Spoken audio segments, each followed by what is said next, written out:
कानों से भगवत चर्चा नहीं सुहाती। बस वो बात बताओ जिससे हमारी कामना की पूर्ति हो जाए। जो कहो हवन कर दें। ये हवन से, ये ताबीज बांधने से, ये घोड़े की नाल की अंगूठी पहनने से ये बुरा लगेगा सबको। कुछ नहीं होता, कुछ नहीं होने वाला। तो ये सब हरि के अनुचर हैं, सब हरि के अनुचर हैं। जानकी नाथ सहाय करे तो कौन बिगाड़ सके नर तेरो। है ये शुक्र शनिचर राहु केत सब क्षण में वही है तेरे चेरो। जानकी नाथ सहाय करे कौन बिगाड़ सकता है। महाप्रभु हरिवंश चंद्र जी कह रहे, जो पे कृष्ण चरण मन अर्पित तो करी है का नवग्रह रंक। ये बेचारे नवग्रह भिखारी क्या तुम्हारा कर सकते हैं।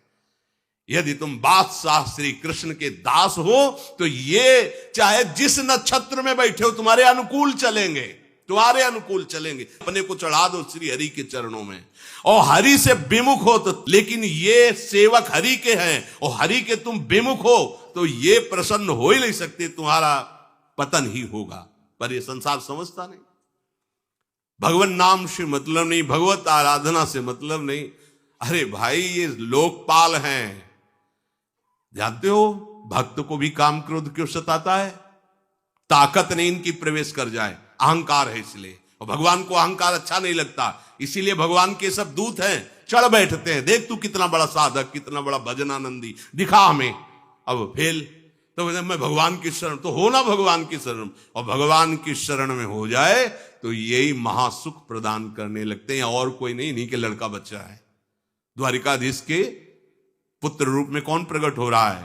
भगवान कामदेव, जो प्रद्युम्न अवतार है, साक्षात कामदेव हैं। कामदेव साक्षात आ रहे हैं। हम प्रभु से विमुख हो, कोई हमारा सहयोग कर सकेगा, कोई नहीं कर सकता। और अगर करने गया तो वो भी उल्टा टंग जाएगा। ये भी बात समझ लो। भगवान देख लो, हम आपको उदाहरण बता रहे हैं कि तो कैसे काशी नरेश, पौंड्रक, ये सब मिलकर भगवान के विरोध में हुए। भगवान ने सुदर्शन चक्र को छोड़ा, काशी नरेश पौंड्रक सबका उद्धार किया। और काशी नरेश का पुत्र था सुदक्षिण। उसने विचार किया कि ये तो बहुत बड़े अपमान की बात है। भगवान शंकर की नगरी में रहता, काशी में महामृत्युंजय है, काल के भी महाकाल हैं। पंडितों से कहा ऐसा उपाय नहीं कि हम द्वारिका को भस्म कर दें। बोले है, भगवान शिव के ऐसे ऐसे मंत्र हैं कि वो तो विनाशकारी भी तो है ना, वो बहुत सुंदर भी है। कर्पूर गौरम करुणावतारम संसार सारम, करुणा के स्वरूप है। आशुतोष नाम है। एक चुल्लू जल ऐसा कोई देवता नहीं मिलेगा जो संसार में कोई देवता नहीं खाता, वो इन पे चढ़ाए जाते हैं। अकौड़े का फूल, धतूर का फल, ये कोई पता है? नहीं पता। इतने से वो प्रसन्न, इसीलिए वो आशुतोष रीझ जाए तो पूरा नगर का नगर सोने का ऐसे दे दिया, लंका उन्हीं दे दिया। और अगर दृष्टि बदल जाए तो हनुमान जी बनकर पूंछ में आग लगा को उसी लंका को नाश कर। बड़े विचित्र हाँ है भगवान शंकर, विनाशकारी, द्वारिका को भस्म कर सकते हैं। आराधना की सुदक्षिण ने बड़े बड़े विद्वान बुलाए। काशी तो विद्वानों की नगरी, और ब्राह्मणों की विद्वता तभी सार्थक है जब प्रभु में उसका समापन हो। विद्या कौन? जो भगवान से मिला दे। अविद्या कौन? जो अहंकार माया में लगा दे। तो उन विद्वानों की ये समझ में नहीं आया कि किसके विरोध में मुझे अनुष्ठान में बैठालना है। बैठ गए, अनुष्ठान शुरू किया, तो मंत्रों में ताकत तो है ही। भयंकर कृत्या प्रकट हुई, विश्व का विनाश करने की सामर्थ्य रखने वाली। मंत्रों के द्वारा उसे प्रेरित किया, जाओ द्वारिकापुरी को ही भस्म कर दो। और ये पता नहीं था कि द्वारिकापुरी ब्रह्मा की बनाई हुई नहीं है। सारी की सारी शक्तियां ब्रह्मा की बनाई हुई चीज पर बिगाड़ सकती हैं, लेकिन चिदानंद धाम में इनका तो प्रवेश ही नहीं। अब दूर से द्वारिका में दिखाई दिया, भयंकर ज्वाला में कृत्य आ रही। लोग भागकर भगवान के पास गए, प्रभु कोई भयानक मंत्र से आविष्ट होकर कृत्या आ रही जो नष्ट करना चाहती द्वारिका, तुम्हें घबराने की जरूरत नहीं, ना बताने की जरूरत है। द्वारिका हर समय सुदर्शन से सुरक्षित है, और सुदर्शन कोई जड़ चक्र नहीं है, वो चैतन्य भगवत पार्षद है। जब जहां जैसा अवसर आता है वैसा वो रूप रख लेते हैं। एक को मारना है तो 100 अरे वाले, हजारों को मारना है तो 1000 अरे वाले, और अगर पूरा सिस्टम विनाश करना है तो अनंत अरे वाले सुदर्शन चक्र हो जाते हैं। और जब सेवा ये नहीं होती तो हाथ जोड़े भगवान के पास खड़े रहते हैं। ये कोई जड़ वस्तु नहीं कि तलवार है भगवान की तो तलवारें बनी खड़ी रहेगी, नहीं, पार्षद स्वरूप है। आवश्यकता हुई वही कौमुदी की गदा सुदर्शन, ये सब दिव्य है। पांचजन्य शंख सुदर्शन चक्र सेवा में थे।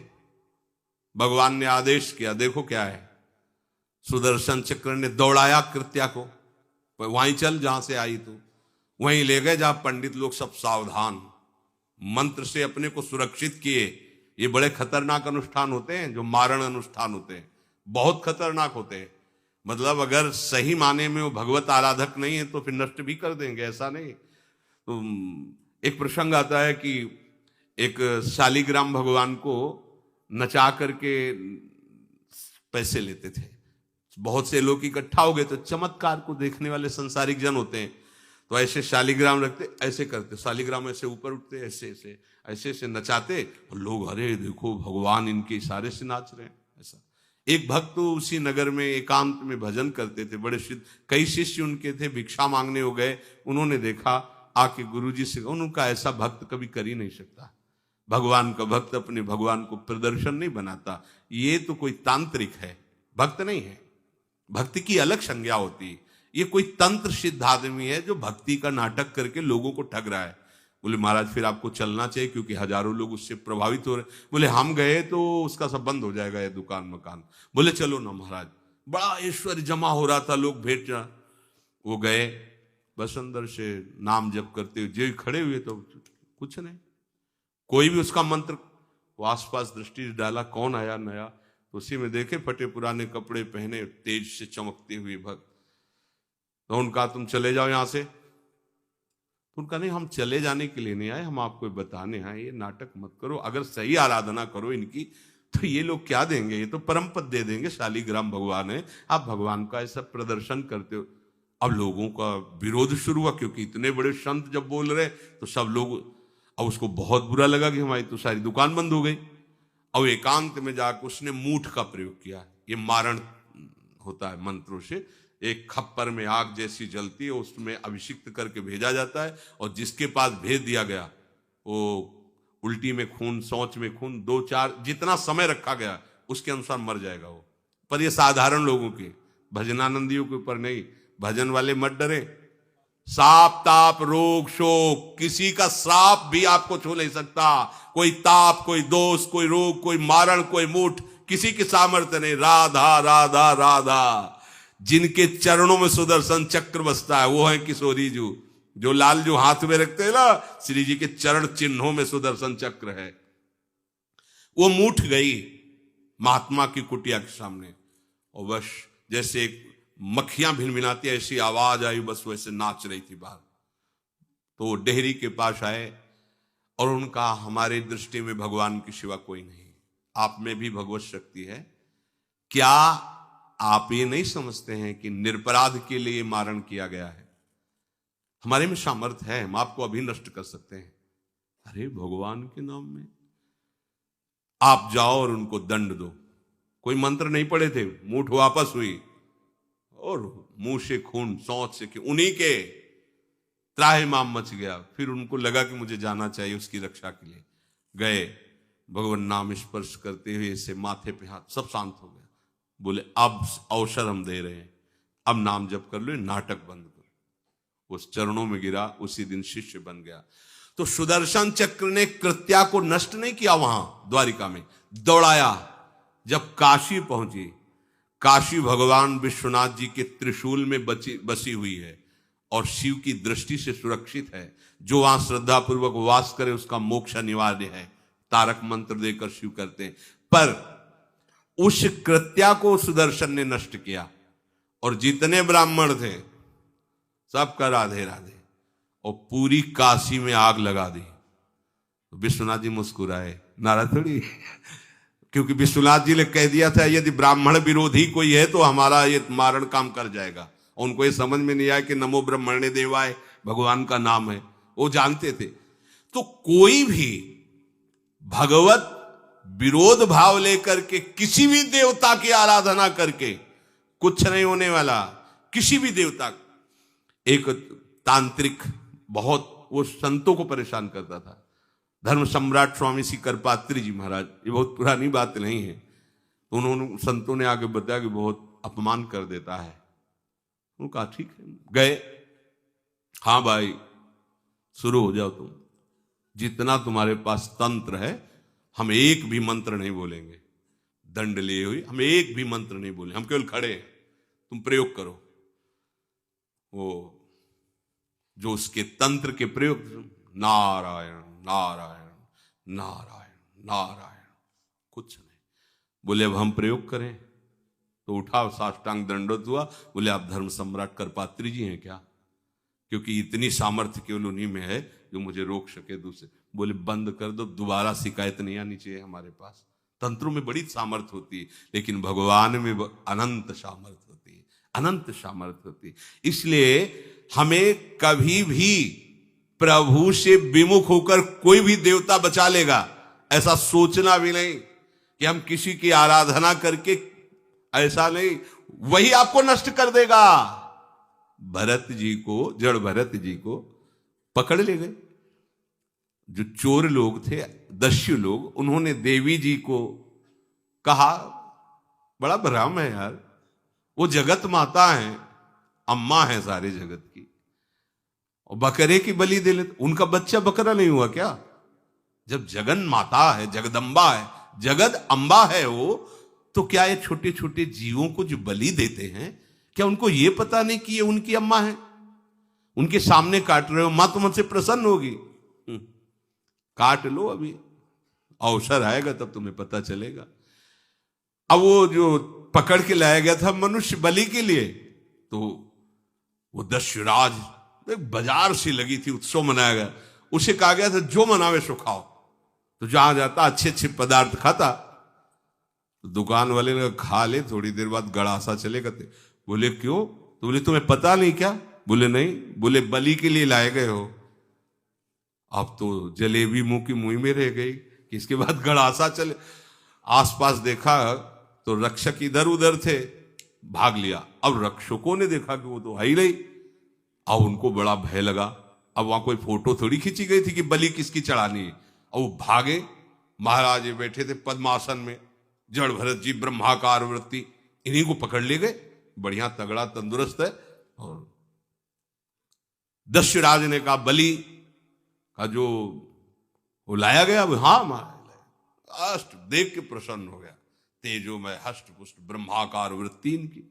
बोले स्नान करवाओ। सालों से स्नान नहीं हुआ तो को उपटन लगा के स्नान कराया। खीर पुआ रबड़ी रसगुल्ला सामने भोग लगाओ, दबा के खूब खीर पूड़ी रबड़ी पाई। अब वो तो भगवान के प्रेमी भक्त हैं, ब्रह्माकार स्वरूप है, अपने स्वरूप में स्थित है। इसके बाद तिलक लगाया। बोले गर्दन झुका। भरत जी अंदर से कह खीर खाया ना, अब गर्दन भी झुका, गर्दन भी कटेगी। भक्त की गर्दन यदि श्रद्धा से झुके तो ठीक, अगर जबरदस्ती से झुका दिया तो तुम झुकाने लायक नहीं रह जाओगे, भी ध्यान रखना। क्योंकि ये गर्दन अब गर्दन नहीं, ये किसी और की शान बन चुकी है। भक्त की गर्दन किसी की शान है, और वो उनकी शान है जो सबकी जान है। देवी जी की मूर्ति में आग लग गई, दाह शक्ति पैदा हो गई। जे ही जड़ भरत जी का शरीर ऐसे किया, फाड़ करके मूर्ति भद्रकाली प्रकट हो गई। और जो गड़ासा काटने उसी को उठाया, काट काट के उन्हें दस्युराज से लेकर समस्त सबको काट करके खून की होली खेल दी। भरत जी ने देखा जब कोई काटने वाला नहीं है तो बोले ठीक है, अब चलो पचाने के लिए टहलते हैं, थोड़ा खीर पुआ खाया, चल दिए, कोई रोक। देवी जी से एक बार भी लिखा कि मां बड़ी कृपा है। जो भगवान का भक्त है वो दूसरे की कृपा भी नहीं मना सकता। नहीं, एक बार भी मुड़कर ऐसा प्रसंग नहीं आया कि देवी जी के देखो बड़ी रक्षा कर, कुछ नहीं। प्राण जाने पर कोई भय नहीं, रक्षा होने पर किसी की स्तुति नहीं, अपने मंगल विधान। हरि आश्रय, सत्संग हरि आश्रय देता है, बहुत बड़ा बल हरि है, मान लो। एक दिन आपसे कह रहे थे कि जब आपने देखा नहीं उनको, उनसे बात नहीं हुई, और आप उनके जनों से बात सुनकर उनकी तरफ चल पड़े, इस बात से हरि आपके ऋणी हो जाते हैं। भगवान इसी बात से ऋणी हो जाते हैं। बस ये बात आप हृदय में बैठा लीजिए। जैसे लोग प्रश्न करते हैं ना कि हमने भगवान को देखा नहीं, भगवान क्यों, हम कैसे, किसी की बात तो मान लो ना। आप मान लो, वो तो आपके अंदर भी बैठे हुए हैं, वो आपको इतना प्यार देने लगेंगे, जहां कोई सहायक नहीं होगा वहां हरि आपको दिखाई देंगे। देख लेना, बिगड़ी ऐसे क्षण में बन जाती है, ऐसा लगता है गला कटा तो वो तलवार गले तक आएगी, हार बनकर सुगंधित फूल बन जाएगी, पर गले तक आने आने तक तुम्हारी निष्ठा देखी जाएगी। नहीं नहीं, बस मेरे हरि का यही विधान, वो आते आते हार बन जाएगी, वो तलवार तुम्हारा गला नहीं काट पाएगी, क्योंकि गले में हरि नाम चल रहा है। मान लो हमारी महालक्ष्मी चरण चापती रहती, क्या चाहिए तुम्हें, क्या चाहिए। आप सच्ची माने, क्या मतलब, कितनी मलिनता छा गई। हम इसको मार देंगे तो 2 लाख रुपए मिल जाएंगे, ये कर देंगे तो, अरे भैया अगर तू हरि नाम जपेगा तो इसकी कीमत नहीं है, कीमत नहीं, अमूल्य वस्तु है। इसके ब्याज में तू कुबेर बन सकता है, मूल तो कभी खत्म होता ही नहीं है, ब्याज में तू ब्रह्मा बन सकता है। बनना तो चाहे, भक्तजन तो कहते हैं नहीं चाहिए मुझे ब्रह्मा का पद, परमेष्ठी पद, नहीं चाहिए सम्राट पद, नहीं चाहिए योग की सिद्धियां, मुझे प्रभु आपकी दास्ता चाहिए। ये बात, कितना महासुख होगा उस भक्त को जो इन बातों को कह रहा है, नहीं चाहिए मुझे मोक्ष सुख नहीं चाहिए। वो ऐसे थोड़ी कह रहा है, श्रद्धा से नहीं कह रहा, अनुभूति से कह रहा है, मुझे नहीं चाहिए ये सब, इनमें वो सुख नहीं है जो आपके चरणों के समीप रहने में सुख है। नहीं सत्संग भजन नहीं हरि को, श्रवण न राम कथा अनुरागी, सुत बीत दार भवन ममता निसि सोवत अति न कबहु मति जागी। अरे तेरी बुद्धि सो रही है, जगा दे। पुत्र में, रुपया में, स्त्री में, मकान में, इसमें सबकी ममता होती है, सबकी, जितने सृष्टि में पैदा हुए, केवल सत्संगी की नहीं होती। जो असली सत्संगी है उसकी ममता प्रभु के चरणों में होती है, क्योंकि वो जानता है सब रूपों में प्रभु ही है, ये सब पसारा प्रभु का ही है, इसलिए ममता उसकी प्रभु के चरण। एक अहमता ममता ये जग में है दुख जाई, ये जब श्री जी की ओर लगे तो होत परम। जाग जा, बिना जागे दुख दूर नहीं हो सकता। जैसे स्वप्न में हम देख रहे हैं कि समुद्र में डूब रहे हैं, अब जागृत में आसपास सैकड़ों नाव लगा दें तो बच जाएगा क्या वो, क्योंकि वो तो सो रहा है और वो स्वप्न में देख रहा है। अब हम नाना प्रकार के तैराकों को बाहर तैनात रखें तो उसको कोई सुख मिलेगा क्या, क्योंकि स्वप्न में। उसको अगर सुखी करना है तो एक ही उपाय, जगा दे। जगा दो तो ना समुद्र रह गया ना डूबना रह गया। ऐसे ही संसार में मोह से ऐसे ग्रसित जीव हैं, भाई इतना ही सुखचार है, और उसी स्वप्न में वो दुख से निवृत्त होना चाहते हैं। अब हम बाहर से उनकी कामनाओं की पूर्ति करने वाली बात करें तो क्या वो सुखी हो जाएंगे क्या? इसीलिए कोई साधु जो भगवत मार्ग का पथिक है वो कभी सपोर्ट नहीं करेगा जाओ ऐसा, वो जाओ ऐसा ही है जैसे उस स्वप्न में समुद्र में डूब रहा है, बाहर से हम जल जहाज नाव तैराक सब लगा रहे हैं, लेकिन वो नहीं सुखी होगा, क्योंकि उसके सुख का कारण तब बनेगा जब स्वप्न हटे। स्वप्न तब हटेगा जब वो जागे। जो सपने सिर काटे कोई, बिन जागे दुख दूर न होई, तो उसको जगा दो। साधुजन क्या करते हैं? जगा देते हैं उसको। जागो, कहां मोह निशा सब सो निहारा, देखे स्वपन अनेक प्रकारा, यही जग जामिन जागे जोगी। योग भगवान से जो तुमने वियोग कर रखा है, तुम जगो। जे ही जगोगे तो जे ही जाने जग जाए हेराई, जागे जथा स्वपन भ्रम जाई, कोई नहीं है यहां।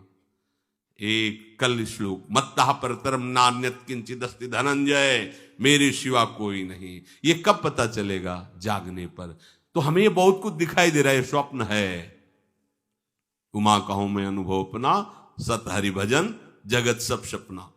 तो बोले तुलसीदास हरि नाम सुधा तजी, सठ हठ पियत विषय विष मांगी। अगर कहीं संतों के पास भी गए तो क्या मांग रहे हैं? हठ करके विषय विष मांग रहे हैं। वो आत्मदेव नाम के एक ब्राह्मण थे, सब कुछ समृद्धि थी, संतान थी नहीं, बड़े दुखी गृहस्थी में। हमारा कुल चलाने वाला होना चाहिए, बड़ा भ्रम बैठा हुआ है। हमारा कुल चलाने वाला नहीं तो सब बेकार, जीवन ही बेकार हो गया। बिना गुरु के यदि शास्त्र पढ़ोगे ना तो भ्रमित हो जाओगे। स्पष्ट लिखा, पुत नाम के नरक की उसको प्राप्ति होती जिसके संतान नहीं होती। अब तो गृहस्थ में बेचारा पड़े परेशान। उन्होंने सोचा इससे अच्छा है आत्महत्या कर लें। बहुत संतों के पास जाकर के यज्ञ करके सब अपनी कामनाओं की पूर्ति चाहते, दान पुण्य दे करके। उसने भी जितना उपाय हुआ किया, नहीं हुई संतान। मरने के लिए जंगल में, उधर से एक सन्यासी जी आ रहे थे, देखा साधु तो ब्राह्मण तो थे, उठे प्रणाम किया, देखा उनको उदास क्यों हो? उनका महाराज उदास ही नहीं, मैं तो आत्महत्या करने आया हूं यहां जंगल में। अरे ये तो महापाप है, आत्महत्या तो बड़ी दुर्गति का कारण है। बोले महाराज अगर आप बचाना चाहते हो तो आप कृपा करो। क्या क्या चाहते हो? बोले हमारे पास सब कुछ है, बेटा नहीं दोगे तो हमारा जीवन बेकार।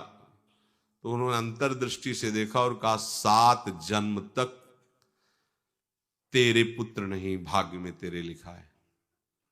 तो उसने कहा फिर तो अभी मरते, आत्महत्या करते, हम 7 जन्म की बात, हम 7 दिन नहीं जिएंगे, हमें पुत्र चाहिए। संत का दयालु। देखो जिनके पास तपस्या और भजन का धन होता है, जब भगवान अधीन है तो कुछ भी कर सकते हो, कुछ भी कर सकते हैं।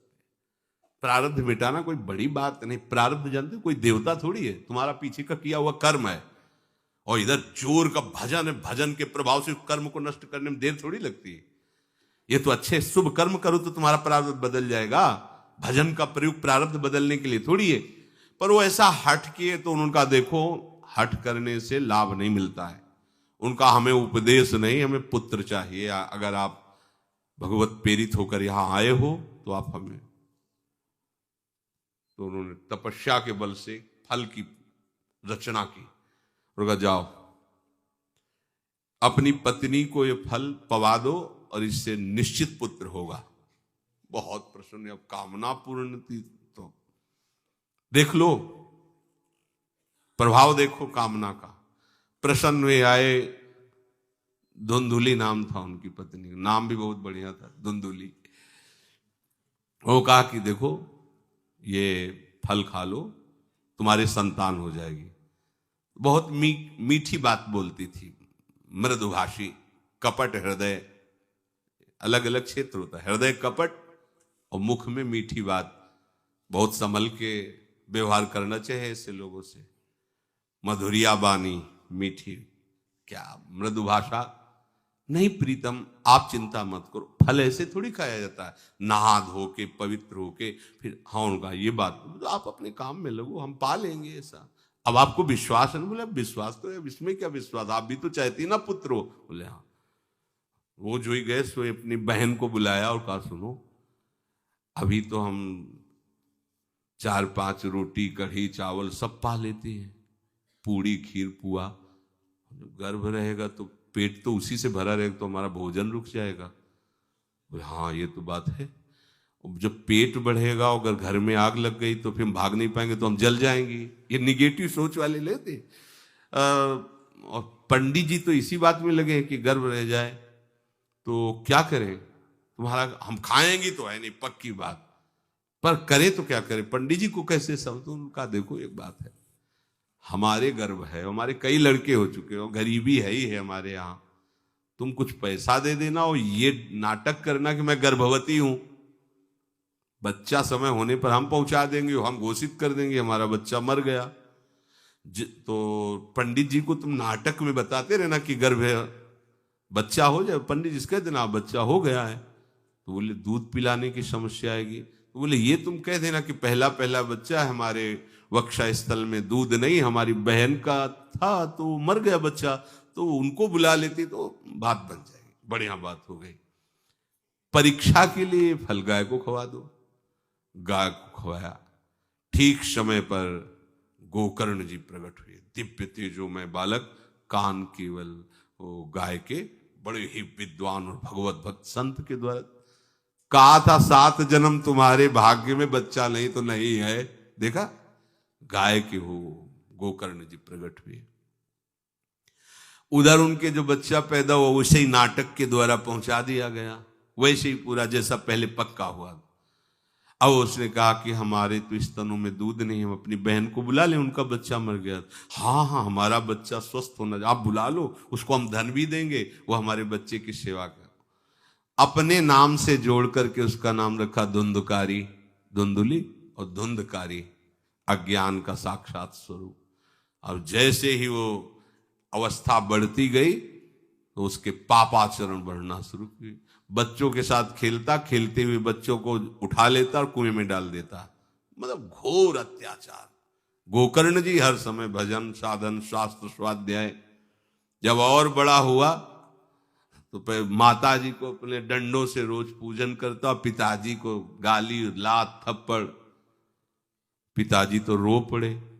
गोकर्ण जी से कहा कि बेटा हमारी गाय से प्रकट हुए पर भरोसा आप ही का है, बचा सकते हो। तो बोले पिताजी जाओ यहां से, भाग जाओ यहां से, एकांत जंगल में जाकर भगवान श्री हरि का भजन करो। उन्होंने 2 श्लोकों में प्रदेश किया। दूसरा श्लोक है धर्मम भजस्व सततम त्यज लोक धर्मान सेवन सदा साधु पुरुषं जहि काम तृष्णाम अन्यस्य गुण दोष चिंतन मास मुक्त्वा सेवा कथा रसम हो नितराम पिबत्वम। हे पिताजी, अब तुम लोक धर्म का त्याग करके भागवत धर्म को स्वीकार करो, एकांत में जाकर साधु महापुरुषों के संग से उनके उपदिष्ट उपदेश के अनुसार आचरण करो, प्रभु की लीला कथा सुनो, ना कोई कामना ना कोई तृष्णा, किसी के गुण दोष का वर्णन मत करना और सदैव भगवत सेवा भावना में रहना, इसी जन्म में तुम्हें भगवत प्राप्त। वो तो उधर गए, इतनी पिटाई की उसने मां की कि मां कुएं में गिरकर आत्महत्या कर ली।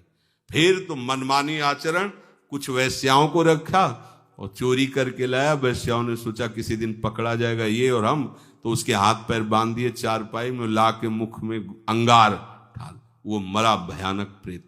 कामना ने क्या किया, सर्वनाश। किसी को हरि विमुख होकर कभी सुख मिल सकता है? आप संतों के पास जाइए, अपनी कामना रखिए। हम ये नहीं कहते कि कामना तुम त्याग पाओगे, कामना रखिए, भगवान के पास जाइए, अपनी कामना रखिए, क्योंकि आप कामना से युक्त हैं। पर छूट इतनी दे दीजिए कि जिसमें हमारा मंगल हो वो करना। जैसे नारद जी भगवान से अपनी कामना रखते हैं कि हमारा ब्याह करवा दीजिए, और बाद में एक छूट दे देते हैं कि जेहि विधि होए नाथ हित मोरा। तो हरि को अच्छा लगेगा, गुरुजनों को अच्छा लगेगा कि इस कामना से इसका कोई जीवन बाधित नहीं होगा, वो पूर्ण भी कर देंगे। और अगर लगा कि इसका पतन हो जाएगा तो आप रोते रोते भी कामना की पूर्ति नहीं करेंगे। उत्तम बात तो ये है कि कामना हरि की प्राप्ति की करो, वो सर्व सुख स्वरूप है। किसी का अन्य आश्रय अन्य बल ना लेते हुए अपने श्यामा श्याम के चरणों का आश्रय लेकर निरंतर भजन करो, तो ये अनुभव हो जाएगा कि सुख किसे कहते हैं। अभी तुम्हें परिचय ही नहीं मिला, सुख किसे कहते हैं। सुख सच्चिदानंद है, सुख एक